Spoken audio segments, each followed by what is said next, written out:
No, it has not. And the opposition leader made very pertinent statements recently on this topic, which I fully support. Other than illegal drugs, there's one thing that I want to mention tonight. We also have a breeding, silent opiate crisis in this country. In Trinidad and Tobago, the Dangerous Drugs Act, number 24 of 2019, has certain drugs listed as a class 2 dangerous drug. And this means it could be recognized for having medical uses, but only under strict supervision, because there's a high potential for abuse and dependency. This includes opiate drugs like codeine, for example, Tramadol, so many and these should be highly regulated. But in this country, countries across the world, Australia, New Zealand, Japan, Canada, it is not even allowed in the country, and highly, highly regulated if so. But in Trinidad and Tobago, why can a young person go into a pharmacy and pick up as many bottles of codeine that they want, or any other drugs without a prescription, fueling an addiction crisis? And again, there is no auditing. The government in their last report has said that they don't have enough pharmacists to make up the audit personnel to audit the pharmacies to ensure that everything is going, so everybody is doing what they want. It's our children, it's our brothers and sisters that are suffering. Where is the information? How do we help our own people? Justice delayed, this is something my dad taught me, justice delayed is justice denied. Could you imagine the pain and the mental agony of family and friends who have to wait months and sometimes years to find out if the body that was found is a member of their family? For more than a decade, we have been promised a new forensic sciences center. Where is that? It's 2024. There's nothing.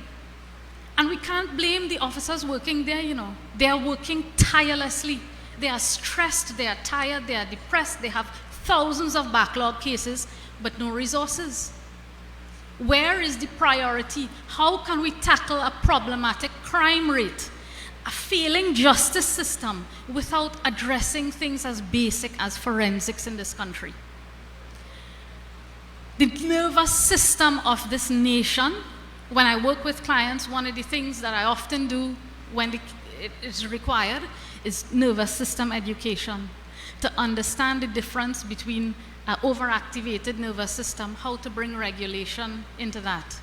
If I put this, again, looking at the nation as a whole, of us as a person, collectively, I can say without doubt that the nervous system of this nation is stuck on fight or flight mode. We are constantly looking over our shoulders. As a woman, as a young professional, I know, and even my friends, who has not left for good, if they want to enjoy the simple pleasure of taking a walk and feeling safe, they have to fly out of the country. Is that something we should be able to do? Ladies and gentlemen, fight or flight is quite literal.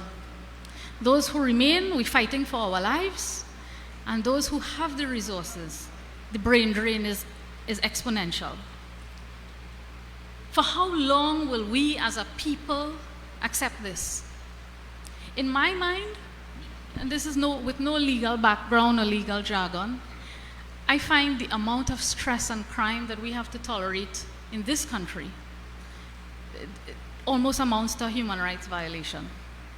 It's becoming increasingly difficult to live in Trinidad and Tobago and to have a sense of peace.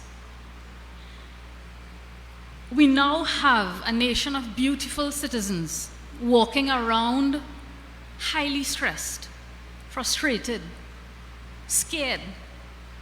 Reading the newspaper is a traumatic event.